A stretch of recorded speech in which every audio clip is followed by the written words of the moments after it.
may be a good idea to try to lay these out and come up with a plan for how you're going to install them.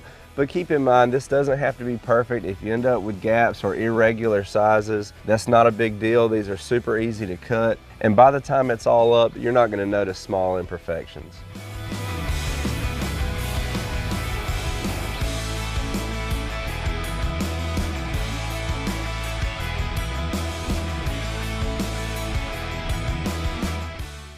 This was not a difficult process, but it was very time consuming, and we are finally done.